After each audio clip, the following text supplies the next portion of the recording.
Hello, neighbors. Before we get into the episode, just a couple quick things I'd like to mention. If you go to the podcast website, neighborontheleft.com, there's a whole bunch of things for you to check out there, including the contacts page, where you can see all of the social media links. And these days, I do post a lot of stuff just about daily on Instagram, TikTok, and Facebook.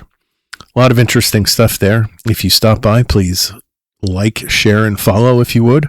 Also on the website, there is the episodes section where you can download or stream any episode of the podcast going all the way back to the beginning. And of course, the blog section. I make a post for every episode of the podcast, and it includes all of the sources that I use. All right, let's start the episode. It's time for all of us to stop thinking about elections as they begin on election day, because they don't.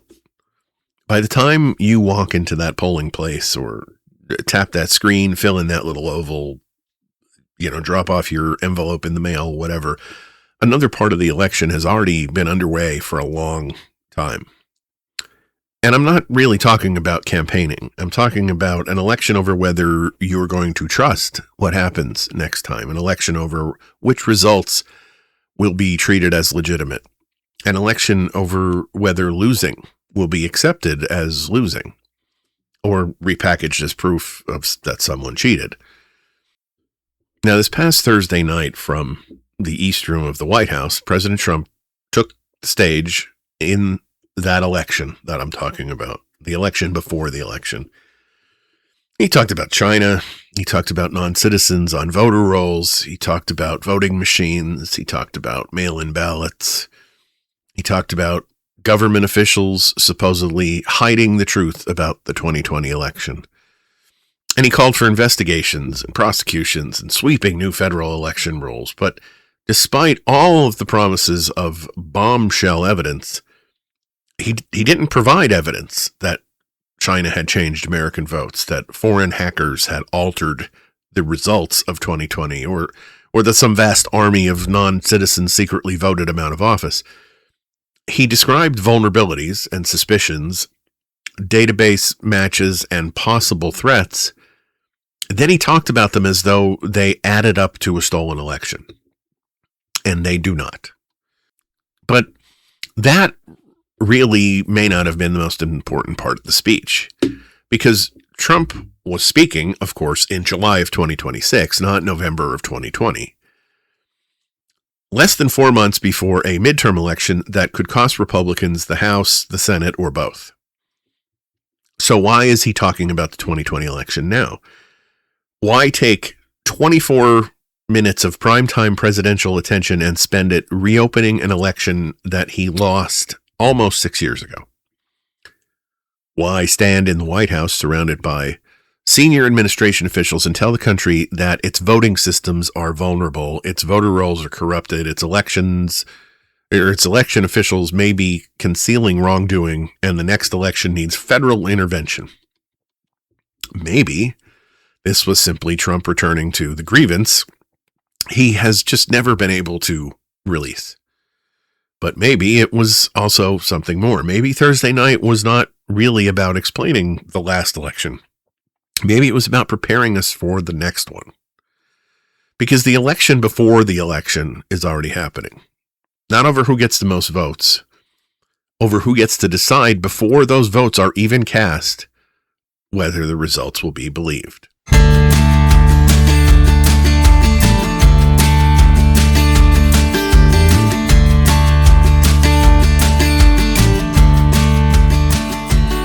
Greetings, neighbors, and welcome to Your Neighbor on the Left, the podcast where we talk about progressive politics, human decency, and life on the blue side of America's ideological divide. My name is Don Spielis, and I am your host. And today, we're going to be talking about, let's call it election prep, getting prepared for the midterms this fall. Not so much you and I. I mean, we can make a future episode about how you and I need to get prepared for that election. But rather, I'm referring to what President Trump is doing to get ready for that election. We're going to talk about his speech this past Thursday. I mean, how can we not? But this is not going to be, a half an hour of me reading Donald Trump's speech back to you and stamping true, false, or pants on fire to every sentence. Some of those claims do need to be examined, and we will examine them, but the speech was only one piece of a much bigger picture. Because when the same accusation keeps appearing alongside lawsuits and executive orders and pressure on state officials, demands for voter data, threats involving federal agencies, attacks on anyone who rejects the story, the question isn't any longer just whether his claim about 2020 is true. The question instead becomes, what happens when all those things start moving in the same direction?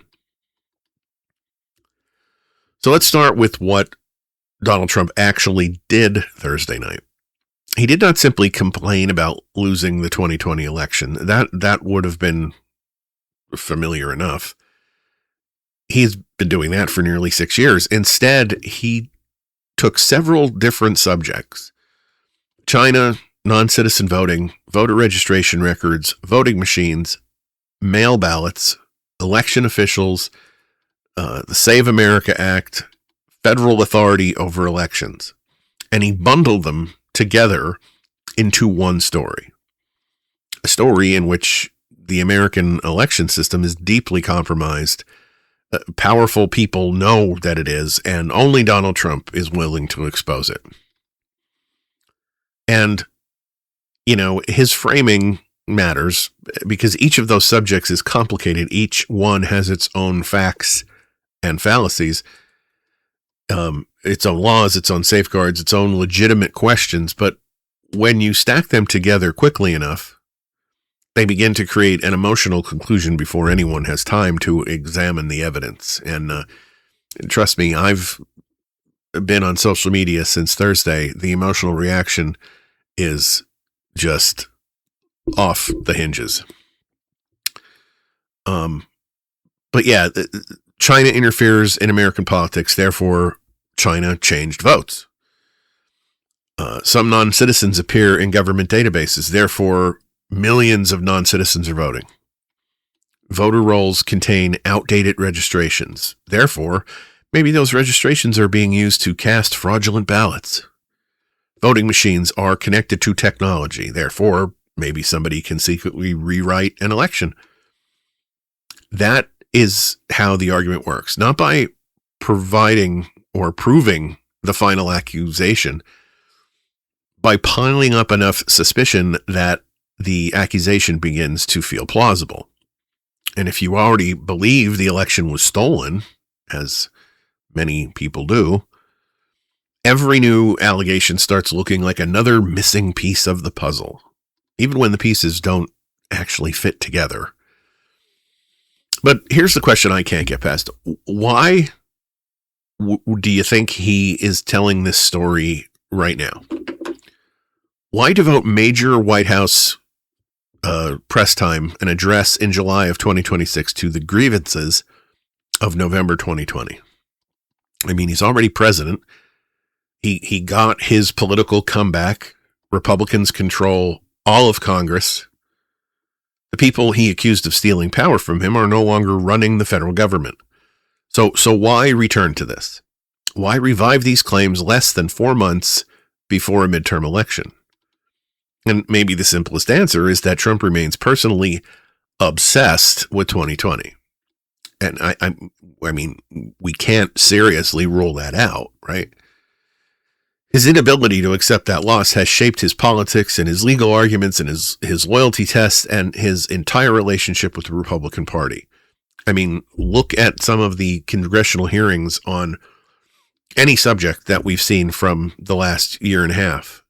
There is virtually no one who will say that he lost the 2020 election. No one will say it on the record, even when it matters in no way, shape, or form other than the fact that it will put them in his bad graces.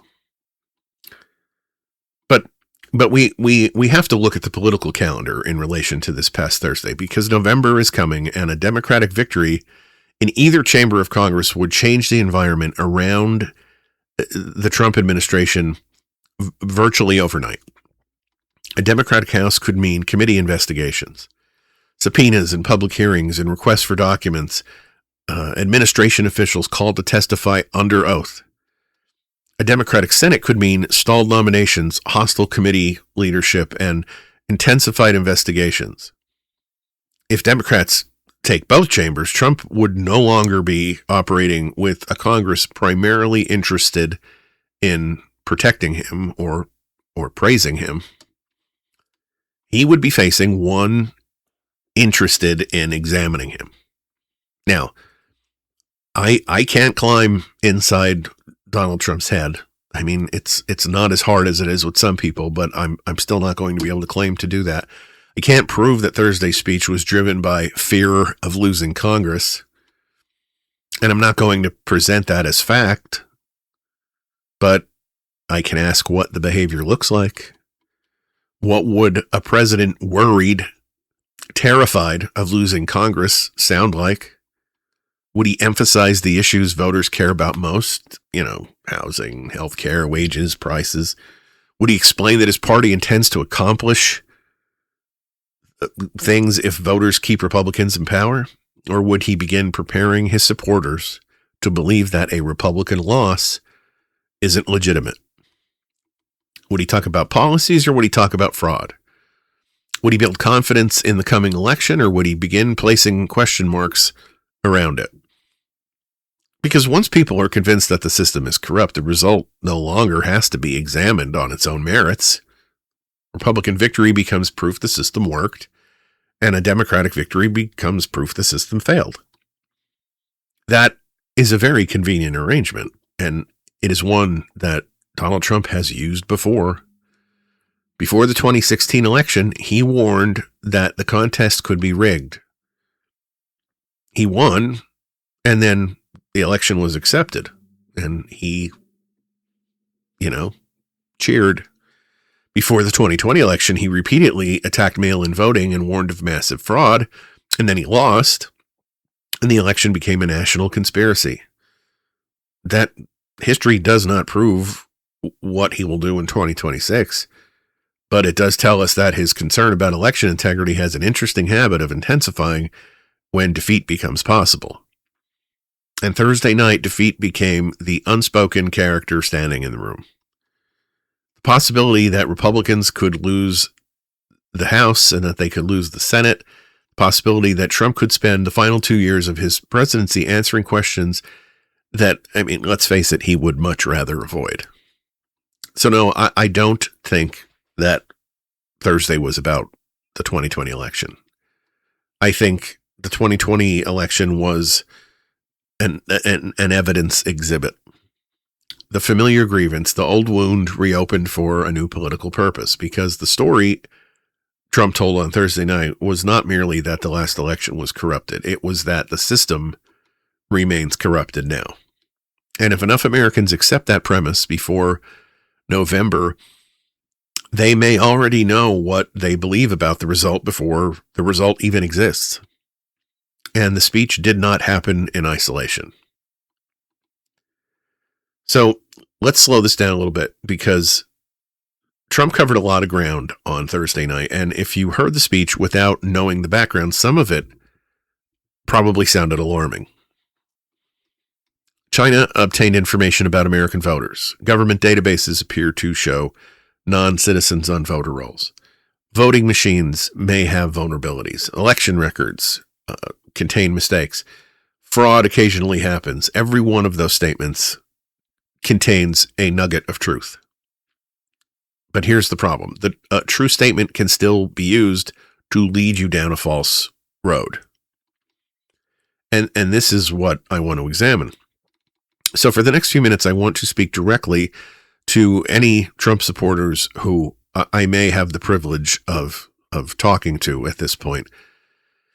Not because I expect you to take my word over Donald Trump's. I'm asking you to do something a good bit simpler. I just want you to listen to the claim, look at the evidence, and then ask whether the evidence actually proves the conclusion. That's it. because suspicion is not proof. Possibility is not an event. A vulnerability is not automatically an attack. And information being obtained is not the same as votes being changed.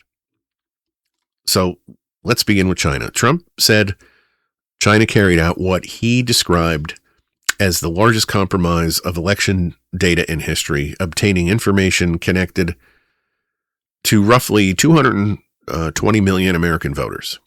And on its face, that sounds terrifying. 220 million voter files. The natural picture in your mind is to think of a Chinese hacker or hackers breaking into secret government election systems and stealing the keys to American democracy. But the documents Trump released reportedly say much of that voter information was information that is publicly available through commercial sources. Names, addresses, party registration, phone numbers. The kind of voter list that political campaigns and parties and researchers and commercial data companies routinely obtain. That does not mean Americans should be comfortable with the foreign government collecting enormous amounts of information about all of us. We should not be comfortable with that, but China, Russia, Iran, and other foreign governments absolutely conduct intelligence operations and influence campaigns. They gather information, they spread propaganda, they try to deepen political divisions. That is all real, but gathering voter information is not the same thing as changing votes. Think about it this way. Suppose someone gets a copy of your neighborhood phone directory. They know who lives on your street. They know your phone number. They may even be able to guess which political party you support. That gives them information they could misuse. It doesn't give them control of your house. They can't unlock your front door because they possess your address. In the same way, having a voter file does not mean someone penetrated a voting machine or altered a ballot or changed an election result. Trump moved between those ideas as though they were part of one continuous event, and they are not. Obtaining information is one thing. Using that information for propaganda is another. Hacking an election office is another. And changing an actual vote is something else entirely. And the intelligence findings cited in reporting on the documents that Trump referenced did not establish that China or any other foreign power altered vote totals in the 2020 election. Those documents do not say that. And I'll say this now, and it goes throughout the rest of this episode. These documents that he was referring to and I'm referring to are available for you. Go to whitehouse.gov and you can download them and look at them if you don't believe what I'm saying. But anyway, yes, they don't establish that China or any other foreign power altered vote totals in that election. And that distinction matters because when the president says foreign countries possess the capability to interfere, many people hear that foreign countries actually change the result. But capability is not proof. Another analogy. You know, I love analogies. My neighbor owns a chainsaw. And I have a maple tree. Now, if my maple tree gets cut down, the fact that my neighbor owns a chainsaw, it proves he had the capability to cut down my maple tree. It doesn't prove he cut down my maple tree. You still need evidence. You still need, I don't know, the stump and the sawdust and whatever else. You need something connecting the possibility to the event. And without that connection, you don't have proof. You just have a scenario. And scenarios can be frightening without being true. And then we get to the claim about non-citizens. Trump and Homeland Security officials have claimed that hundreds of thousands of possible non-citizens appear on voter rolls in several states. And again, that sounds enormous. And you know, let me be perfectly clear. Non-citizens should not vote in federal elections. I have never said they should. I will never say they should. And to my knowledge, there are no Democrat leaders that are claiming otherwise. But it's illegal. And when it happens, it should be investigated. When there is evidence of an intentional violation, it should be prosecuted.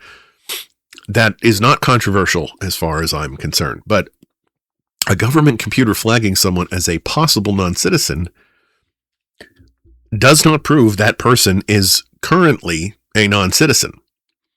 It does not prove that person intentionally registered. It does not definitely isn't proof that the person cast a ballot.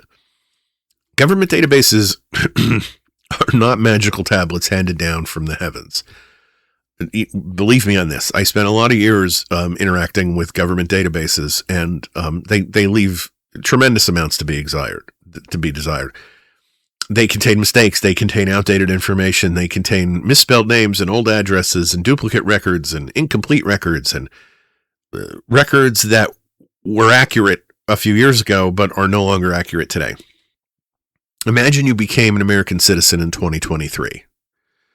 You registered to vote in 2024, but the federal database still contains immigration information from 2021 when you had not yet become a citizen. A computer compares the two records and produces a match. One system says you registered, another one says you're a non-citizen. And you have to trust me when I say this. This is not in any way, shape, or form a far-fetched scenario. So in that scenario, are you an illegal voter? Absolutely not.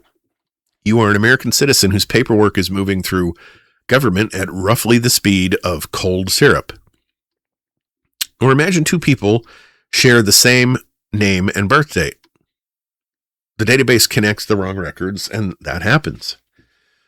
This is why election officials investigate matches before removing people from voter rolls. The match is the beginning of the review. It's not the verdict. And even in cases where a person on the registration list truly is not a citizen, registration is not the same as voting. Someone can be mistakenly added to a list. Someone can check the wrong box in a form. Someone can be registered by an by an agency error. None of those things proves that a ballot was cast. That's the leap. A possible non-citizen in a database becomes registered non-citizen. Registered non-citizen becomes illegal voter. Illegal voter becomes fraudulent ballot, and fraudulent ballot becomes stolen election. So it's actually several leaps there. But every arrow in that chain requires there to be evidence. You can't skip the steps just because the final conclusion it makes you angry.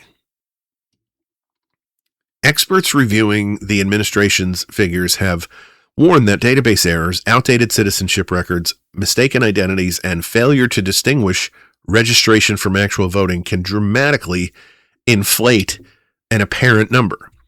Years of investigations have found non-citizen voting to be exceedingly rare and not remotely close to the scale required to alter a national election. And then there are the voter rolls themselves. Trump talks about inaccurate voter rolls as though the existence of outdated records proves someone is using those records to vote. But voter rolls are constantly changing because Americans are constantly changing. People move. People marry and change their names. People die. They join the military. They leave the military. They become citizens. People move from Pennsylvania to Florida and forget to cancel an old registration. People register at a new address while their old information remains in another country's system until the next maintenance cycle. That does not mean they voted twice. I mean, I've moved many times in my life, and all within, if you drew a circle in the places I've lived, the diameter might be 100 miles. But in none of those times when I've moved have I updated my voter registration. I don't know about you. If you have, if you do that, let me know. But anyway, people register at a new address while their old information remains in another county's system until the next maintenance cycle. And then that does not mean they voted twice. It means the United States contains more than 340 million people, 50 states, thousands of local election jurisdictions, and databases that are operated by human beings. Of course, the records require maintenance. A grocery store's inventory system may say there's 12 boxes of cereal on the shelf when there's actually 11. That does not prove an employee is running an international cereal smuggling operation. It means inventory systems are imperfect. You investigate the discrepancy, you correct it. You don't leap directly from error to conspiracy. And this is important. Voter list maintenance has to be careful. If officials remove voters too aggressively based on incomplete information, eligible American citizens can lose access to the ballot. So election officials are required to verify before they purge. That is not them protecting fraud. That is them protecting voters. Imagine a scenario where, let's take a particularly red place like, Louisiana. Let's say there was a bunch of voters who came out and said that when they went to vote, they were told that they weren't registered to vote. And when the investigation was done, it was found out that in an effort to purge the voter rolls of whether it be dead persons or ineligible persons, that the names of these folks were mistakenly caught in the crossfire. What would the reaction be to that? But Trump also talked about voting machines and the possibility that hostile actors could compromise them. And there is a legitimate conversation to have here, just not the one that Trump is having. No voting system should be treated as completely invulnerable. Machines should be tested, software should be secured, access should be restricted, paper records should exist, audits should be performed. Election experts have been warning about cybersecurity threats for years. Oh, and let me mention all those things I just said are done. Testing, software securing, access restriction, paper records, all that's done. But yeah, election experts have been talking about these cybersecurity threats for years. But once again, a system having a vulnerability does not prove someone exploited it. Your phone receives security updates because engineers discover weaknesses. That doesn't mean that someone secretly altered information on your phone. Your bank monitors suspicious transactions because financial systems face threats. That doesn't mean that your account was emptied. Security is the process of identifying risk, strengthening defenses, and checking whether anything actually happened. The word vulnerability is not interchangeable with the word fraud. And here's what makes this particularly difficult to reconcile. If you're genuinely concerned, and I'm talking about the president here and the administration, if you are genuinely concerned about election integrity, the logical response would be to strengthen the people whose job it is to identify those vulnerabilities before they get exploited. Instead, this administration has reduced staffing and funding and support for the very federal programs that help states protect election systems from cyber attacks and foreign interference. You can't argue that the House is dangerously vulnerable to burglars while switching to the bargain home security system.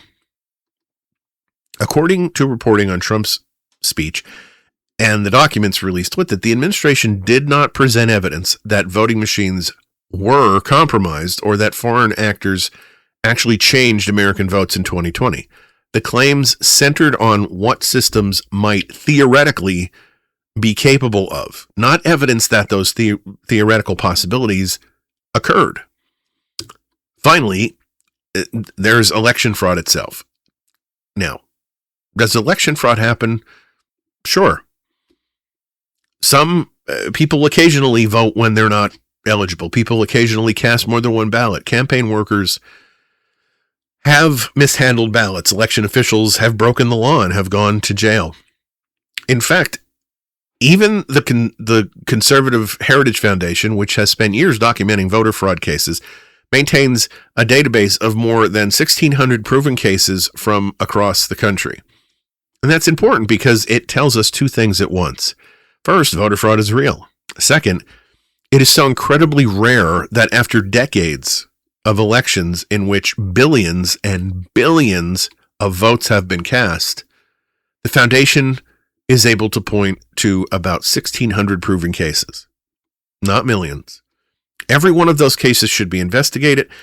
Everyone should be prosecuted where appropriate, but isolated fraud is not the same as organized fraud capable of changing the outcome of a presidential election. Shoplifting exists. That doesn't mean that the entire retail economy is fake. Insurance fraud exists. That doesn't mean that half of all house fires are staged.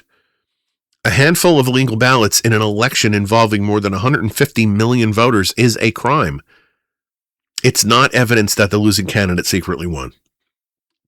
To prove that, you would need fraud on a scale large enough to overcome the margins in several different states. You would need thousands of fraudulent ballots placed where they were needed.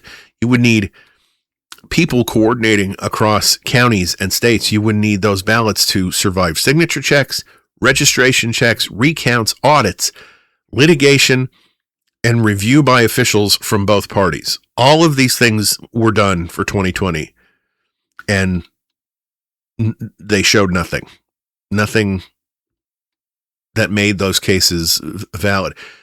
You need evidence, not rumors, not affidavits from people who misunderstood what they saw, not a video clip with no context, not a number pulled from one database and compared carelessly with another. You need evidence. You've all heard this countless times. I mean, I'm not saying anything new here, but I'm going to keep saying it until people stop seeming to forget it. After the 2020 election, Trump and his allies pursued more than 60 legal challenges.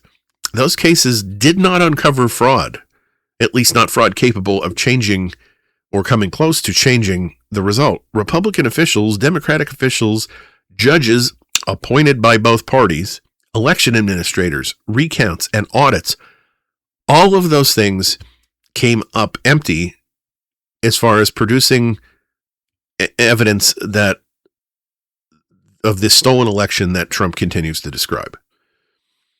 And to the Trump supporters listening, if you're there, I'm not asking you to trust Democrats. I'm not even asking you to trust me. I'm asking you to apply the same standard you would want applied if the accusation were directed at your candidate. I'm asking, suppose a Democratic president said Republicans stole an election. Suppose that Democratic president pointed to outdated voter records, computer vulnerabilities, and foreign intelligence collection, but never showed that enough fraudulent votes were cast to change anything, let alone the result of a national election. Would you accept that? Would you say, well, there were vulnerabilities, so I guess the Democrats actually won? Of course you wouldn't. You would demand proof. You would want names, ballots, records, verified numbers, a chain of evidence connecting the accusation to the outcome, and you would be right to demand that. That standard does not change depending on whose name is on the yard sign. Evidence has to matter. Conclusions should follow the facts, not the other way around. China collecting voter information does not prove China changed votes. A data flag does not prove a non-citizen cast a ballot or who they cast it for. An outdated registration does not prove someone voted twice. A theoretical machine vulnerability does not prove the machine was manipulated. An isolated crime does not prove a national election was stolen. These are all very different things, and treating them as interchangeable creates exactly the kind of fog in which almost any accusation can survive. Once the standard becomes something might have happened, there's no claim that can ever be disproved.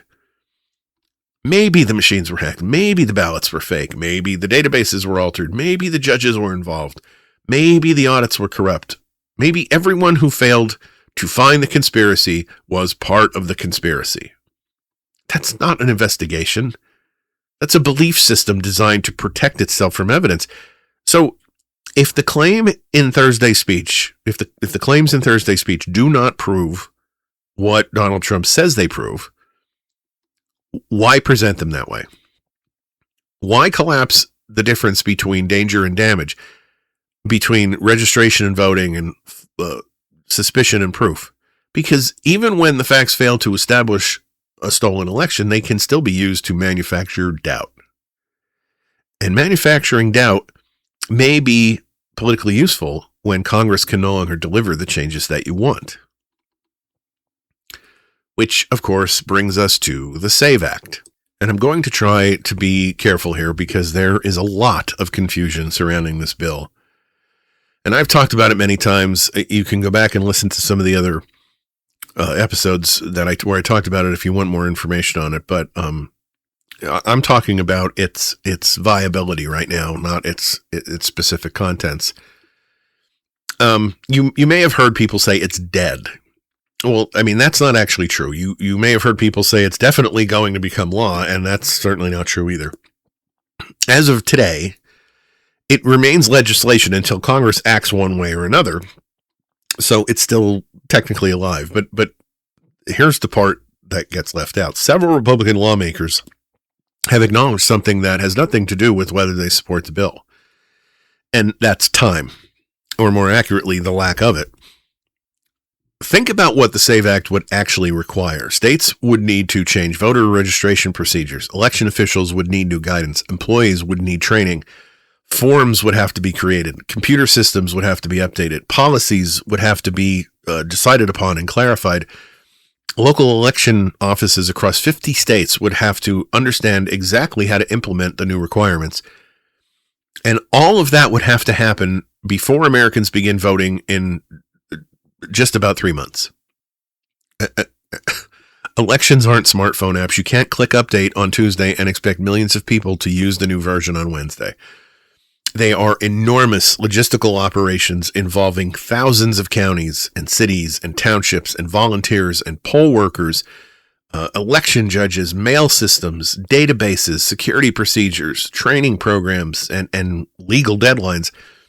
Changing election law in July is one thing. Successfully implementing those changes nationwide before November is something very different.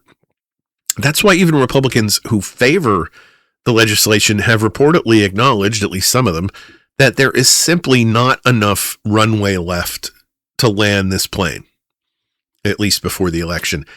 So ask yourself a question. If Congress cannot realistically rewrite the rules before November, what options remain?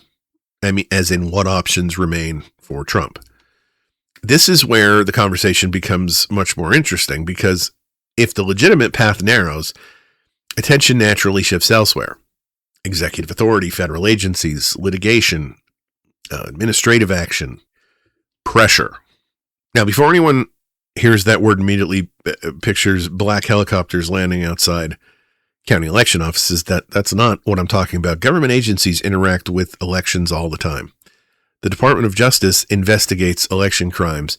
The Department of Homeland Security works with states on cybersecurity. Federal courts resolve election disputes. Those functions are normal. They are part of the system. The concern isn't that these agencies exist. The concern is how they're used.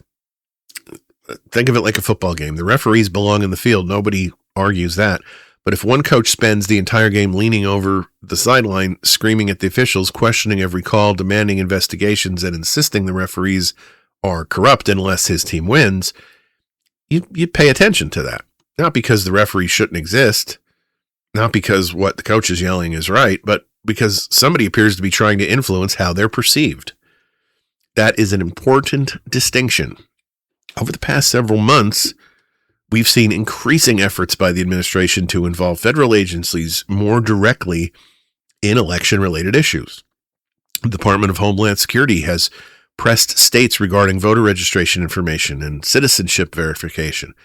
The Department of Justice has pursued litigation involving election administration. The Postal Service has explored proposals affecting election mail procedures before courts stepped in and blocked the implementation. Individually, each of those actions has its own explanation. Each can be defended on its own stated rationale, I suppose, but we're not looking at them individually. At least we shouldn't be. We're looking at the direction, the common direction that they're all moving. Imagine standing on a hill watching 6 different streams. If one stream flows north, that's interesting. If another flows north, It's a little more interesting. By the time all 6 are flowing north, you stop thinking about individual streams and you start asking why the entire watershed is moving in the same direction. That's where I think we are. And that's why Thursday night speech matters. It wasn't delivered into a vacuum. It landed in the middle of a series of other actions that all revolve around elections. Not identical actions, not necessarily coordinated actions, but actions pointing to the same destination. Greater federal involvement, greater public suspicion, greater scrutiny of state election systems, greater emphasis on fraud, greater emphasis on citizenship verification and institutional distrust. And again, I'm not telling you, I'm not claiming I know of a secret master plan. I certainly can't prove that. No one honestly can. But politics isn't only about secret plans. Politics is also about incentives. And incentives are much easier to see. If Congress can't deliver the changes you want before November, where do you look? Executive authority, litigation, agencies, public messaging, anywhere else that still offers some influence. And that leads directly to another question. Why is keeping Congress so important in the first place? Because if you understand what's at stake politically, a lot of these decisions, they begin to make a lot more sense. So let's spend a few minutes talking about something that I don't think gets quite enough attention, because if you don't understand what's at stake in these midterms, you won't fully understand why election messaging has become so intense. Now, this isn't unique to Donald Trump. Every president wants allies in Congress. Every president wants legislation to pass, and every president wants nominees confirmed. Politics is a team sport, but this administration has something else to consider, and that's oversight. If Republicans keep control of the House, committee chairs largely decide what gets investigated, what hearings get held, who gets subpoenaed, which witnesses testify, which documents are demanded. If Democrats take control, that changes overnight. Committee gavels change hands, priorities change.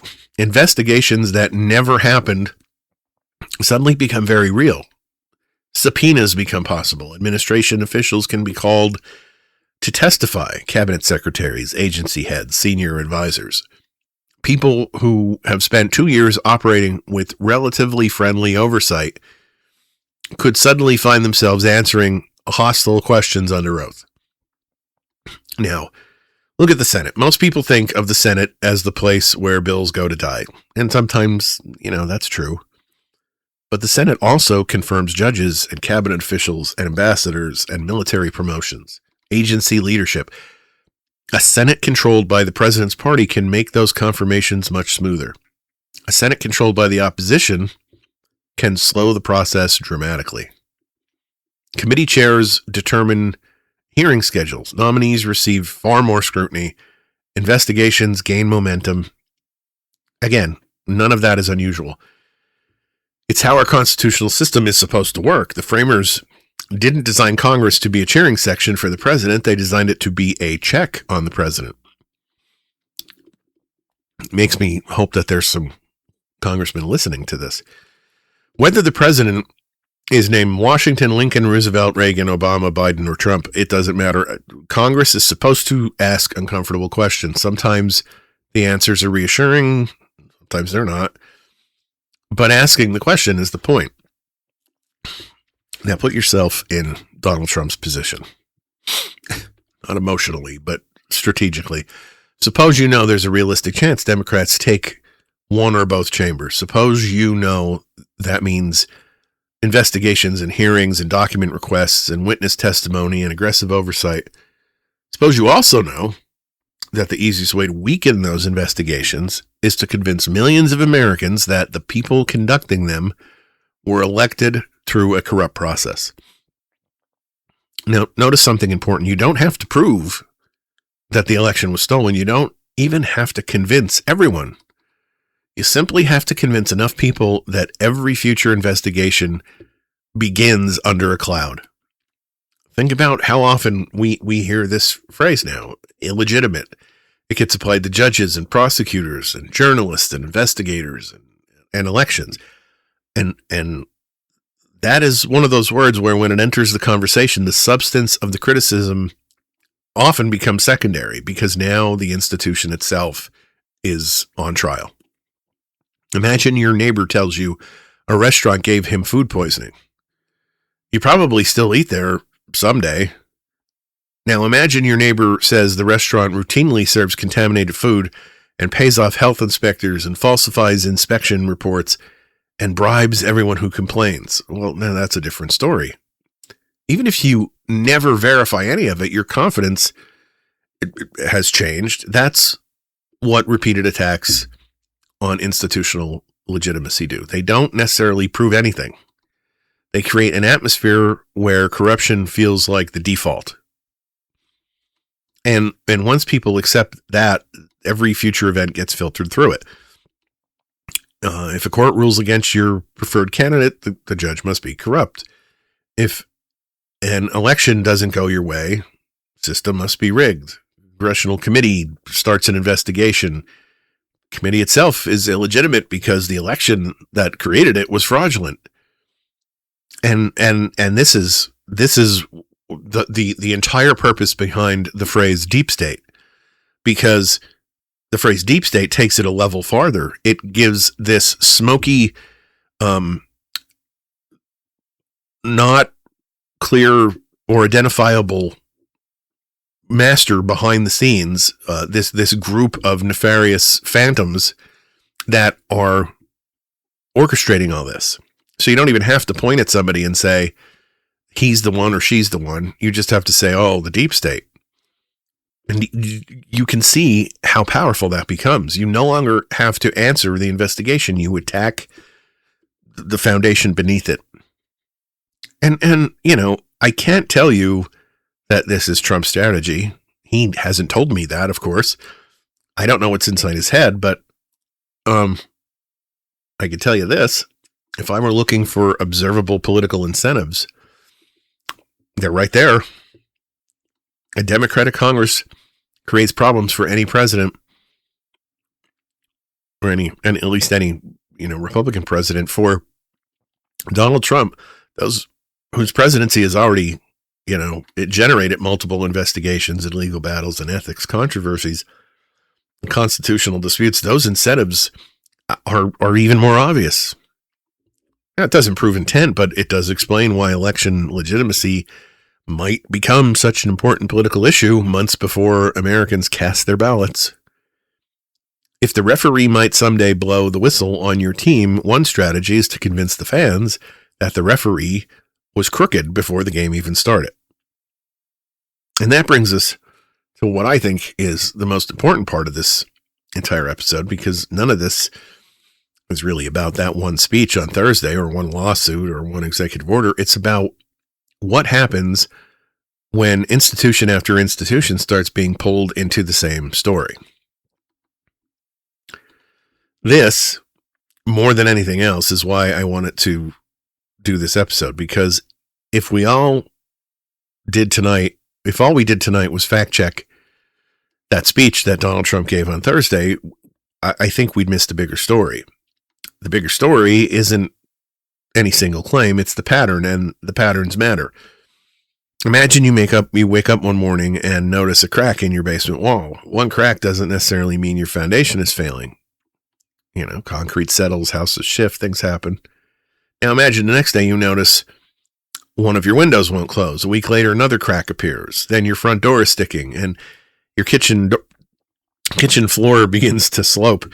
None of these things by themselves prove the house is structurally unsound, but eventually you stop looking at each problem separately. You start asking whether these things are symptoms of the same underlying issue.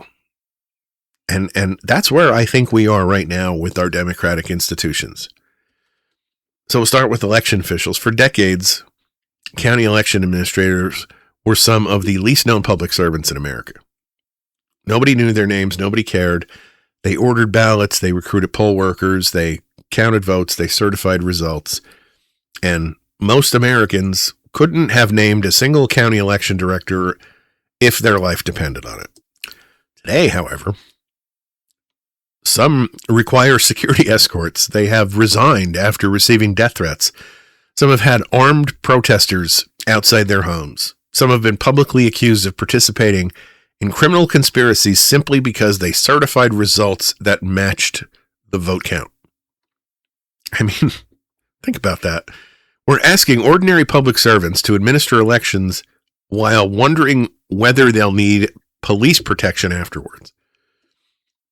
If you're not concerned about that, you need to tell me why. Not because election officials are perfect. Of course they're not. Human beings make mistakes. Mistakes should be corrected. Misconduct should be punished. But there is an enormous difference between criticizing someone's work and convincing millions of people that the people counting votes are probably criminals. Now add the lawsuits. And again, lawsuits themselves aren't necessarily suspicious. I mean, that's why we have courts. Election disputes belong in court. That's how civilized societies resolve disagreements. But what happens when nearly every disagreement becomes evidence of a larger conspiracy? A state refuses a federal demand. A lawsuit follows. A judge rules against the administration. Now the judge is a suspect. Another court reaches the same conclusion. Now maybe it's the courts are corrupt, not just the judge. Another state pushes back. Now maybe that state is hiding something. Notice how quickly the focus shifts. The argument is no longer about whether a particular legal claim succeeds or whether it had merit. The argument becomes that anyone rejecting the claim must be part of the problem. And then there's the Department of Homeland Security. DHS absolutely has legitimate responsibilities related to cybersecurity. Foreign threats are real. Election infrastructure deserves protection. Nobody serious argues otherwise.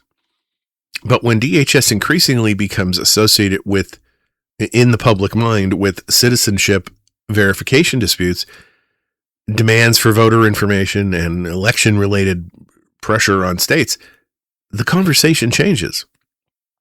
Whether fairly or unfairly, people begin seeing federal power moving closer to election administration.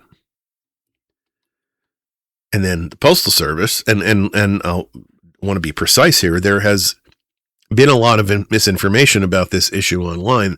The Postal Service is not currently deciding whose ballots get delivered. It is not it's not opening ballots. It's not choosing which votes count. What has happened is that the U.S. Postal Service explored proposals that would have required additional information from states before certain election mail would be processed. Courts have blocked those efforts now, and the Postal Service has said it's complying with those rulings. And that distinction matters. Accuracy matters. If we're going to criticize government actions, we should criticize the actions that actually happen, not the ones that make for the most dramatic social media posts. But step back. Don't focus on the USPS by itself. Look at where that fits. Election officials, courts, Homeland Security, Justice Department, Postal Service, states, local governments, media organizations, one after another.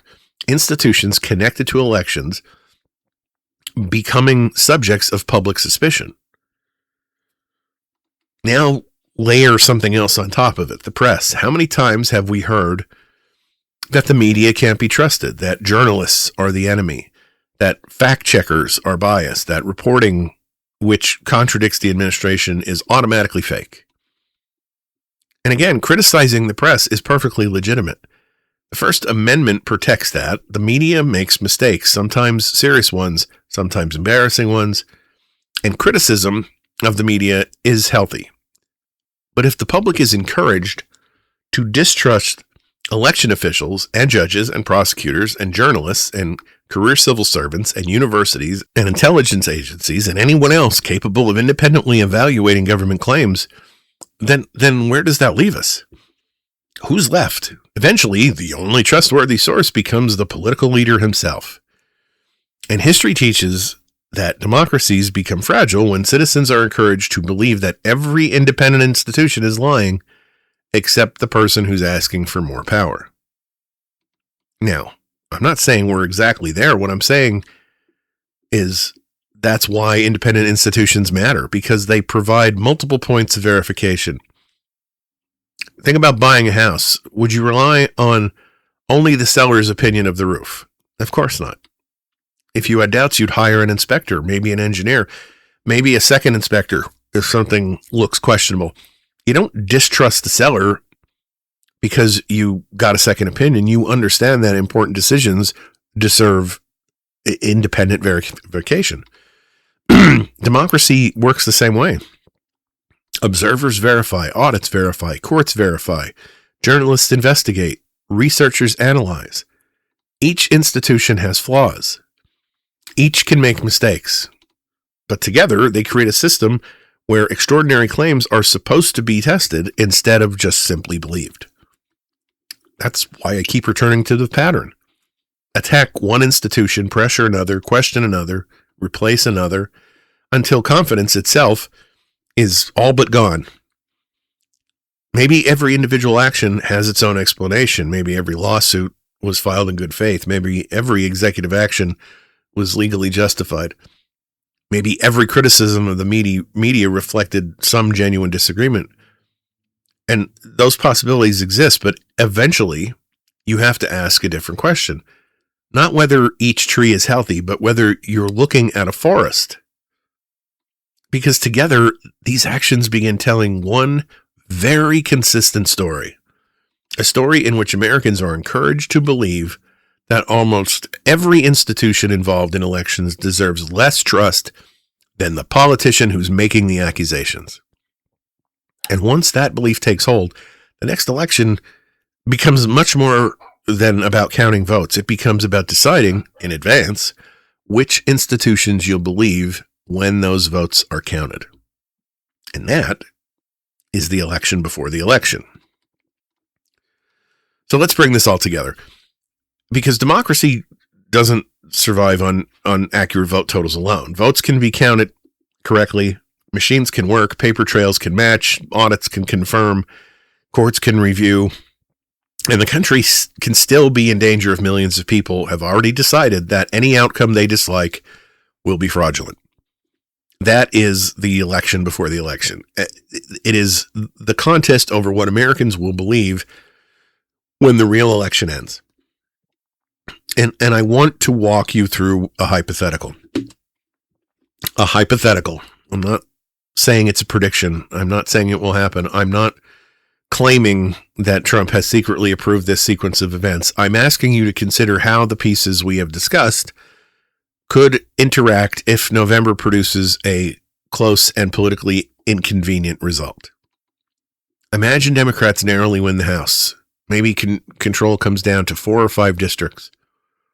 Some of those races involve large numbers of mail-in ballots. Others take several days to count because state law does not allow officials to begin processing those ballots until Election Day. That delay is normal. It's written into the rules before anyone votes. But for months, voters have been told that mail-in ballots are suspicious. And as an aside here, Trump was complaining about the vulnerability of election machines while also saying that mail-in ballots are not a good idea, even though he uses them himself. So I'm not sure what he wants left. He wants us all to go in and put a marble in a jar, I guess, but I digress. So anyway, for months, voters have been told that mail-in ballots are suspicious. They have been told that voter rolls are filled with non-citizens. They have been told that voting machines may be compromised. They've been told that state officials are refusing to cooperate with federal efforts to protect the election. They've been told the media is covering it all up. Now the early vote totals show Republicans ahead of election night. Then the mail-in ballots are counted and the margin tightens. Democrat candidate pulls ahead. And keeping in mind that all of this makes logical sense since Republicans have been coached for the past 6 years to hate mail-in ballots. So obviously far, far less of them use that option. But anyway, what happens next? Again, not a prediction. I'm just tracing some pressure points. The president says the late count of ballots are suspicious. Supporters repeat clips from Thursday's speech. Commentators point to old voter registration as proof that the counts can't be trusted. Federal agency demands records from the state. State refuses, arguing that the demand exceeds federal authority or violates privacy law. The administration says the refusal proves that the state has something to hide. A lawsuit is filed. A judge rejects the administration's request. The judge is accused of helping Democrats steal the election. Election workers start receiving threats. Members of Congress demand investigations before the results are certified. Postal Service becomes part of the argument because some disputed ballots arrive through the mail. Every institution that refuses to validate the accusation becomes another institution accused of participating in the conspiracy. Now stop right there. Notice what has happened. We still have not produced a shred of evidence that fraudulent votes changed the outcome. But the public argument has moved far beyond the evidence. The delay became proof, the refusal became proof, the court ruling became proof, the absence of evidence became proof that the evidence was destroyed or concealed or whatever. That is how a claim becomes impossible to disprove. Every answer feeds the accusation, and this is why preparing people to distrust the process beforehand is incredibly powerful. You do not need to manufacture fraudulent ballots if you can manufacture certainty that legitimate ballots must be fraudulent. Let me say that again. You do not need to manufacture fraudulent ballots if you can manufacture certainty that legitimate ballots must be fraudulent. You do not need to change the count if you can convince people the count should never have been accepted in the first place. You don't need to prove an election was stolen if enough voters have been taught that losing itself is the evidence. Now, to Trump and any supporters that I might be lucky enough to have listening, I'm not asking you to ignore election problems. I'm not asking you to pretend that government institutions never lie. We know they do. Politicians lie. Agencies make mistakes. Journalists get things wrong. Election officials are not infallible. Skepticism is healthy. And blind trust is not a democratic value. But neither is blind distrust. The answer to propaganda is not believing the opposite of everything. It's checking, comparing the claims, compare the evidence, read reporting from sources that do not all share the same politics. Ground news can be incredibly useful for that exact reason. You can look at the same event and see how outlets on the left, in the center, and on the right are covering it. Don't stop at the headline. Look for what every side agrees happened. Look for where they disagree. Then look for the evidence beneath the disagreement. And please, do not outsource your judgment to me. Don't outsource it to MSNBC. Certainly don't outsource it to Fox News. And don't outsource it to Donald Trump, a person who demands your trust while teaching you to distrust every independent source of verification is not asking you to think. He's just asking you to follow. The question is not whether election fraud is possible. Of course it's possible.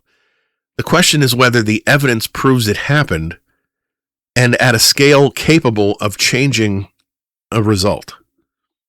The question is not whether voter rolls contain mistakes. Of course they do. The question is whether those mistakes became actual fraudulent votes.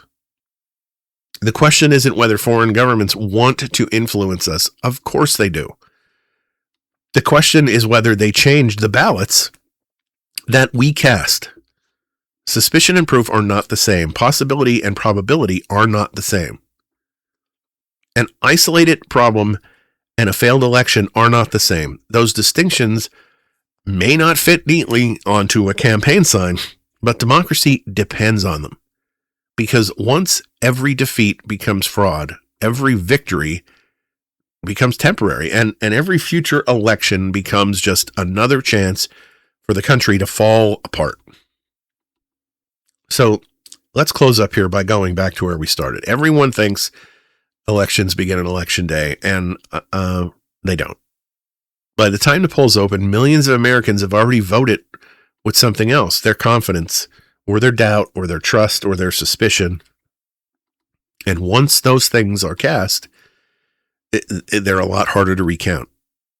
I want to end with something that I'm hoping every listener, whether you're Democrat, Republican, or an independent, or someone who's completely exhausted by politics, will at least take a moment and think about. Imagine it's November and your candidate loses. Not by a landslide, by a little. Just enough to hurt. What would it take for you to accept that result? Really think about that for a moment. Would a recount do it? Would an audit do it? Would Republican election officials certifying the vote be enough? Would judges appointed by Republican presidents reviewing the evidence do it? Would conservative governors? Would state legislatures? Would multiple investigations? Would you accept the outcome if every one of those institutions reached the same conclusion? Or has someone already convinced you that every institution capable of verifying the result is corrupt? Because if it's that second one, then no amount of evidence will ever be enough. And that is really, really dangerous. Not because it helps one party and hurts another, but because it makes democracy impossible. A democracy can't survive if every election is accepted only when your side wins. It cannot survive if every court that rules against you is illegitimate. It can't survive if every election official is assumed to be corrupt. If every journalist who reports inconvenient facts is dismissed as fake. It cannot survive if every independent institution becomes the enemy the moment it contradicts the story you've already decided is true. That's not skepticism. Skepticism asks questions, and it weighs evidence, and it changes its mind when new facts emerge. What I'm describing is something different. It's a system where the conclusion comes first, and the evidence is forced to fit afterwards. And that's not how justice works. That's not how science works. That's not how history works. And it certainly isn't how elections should work. Earlier I said this wasn't really an episode about Donald Trump's speech, and I really mean that. The speech was the spark. The real subject has always been about something bigger. How does a democracy begin to lose faith in itself? And not through one dramatic moment, not through tanks in the streets, not through the cancellation of elections. Those things make for dramatic movies. Reality is much quieter. Confidence erodes one claim at a time, one accusation at a time, one institution at a time, until eventually millions of people stop asking, did the evidence support the claim? And then they start asking, does the claim support what I already believed? That is the election before the election. And if we're not careful, it becomes the only election that matters. So here's my challenge to you. Demand evidence, especially when the claim confirms your political instincts. Maybe especially then. Read widely. Compare sources. Question politicians, including the ones you voted for. Question the media, including the outlets you like. Question me. Don't ever give your trust away so completely that someone no longer has to earn it. Our Constitution gives us the right to vote. Our institutions give us a way to count those votes. But only we, citizens, can decide whether truth still matters more than tribal loyalty, whether evidence still matters more than emotion, whether democracy is something we participate in or merely something we claim to support when we're winning. If Americans are taught to distrust every election they lose, what happens to democracy when no result is ever accepted as legitimate? That is not a Republican question or a Democrat question. It's an American question. And it's a question that every one of us is going to have to help answer this coming November. All right, everybody. Thank you so much for taking the time to download and listen to this episode of Your Neighbor on the Left. I appreciate it so much. I would love to hear from you. As I mentioned at the beginning of the podcast, you can go to the the website and find all the information you need to reach out to the podcast and let me know your thoughts and your compliments and your critiques and whatever it is you want to share. I'll be back on Wednesday with another episode of Your Neighbor on the Left. So between now and then, stay engaged, stay kind, and have the kind of week you'd wish for others.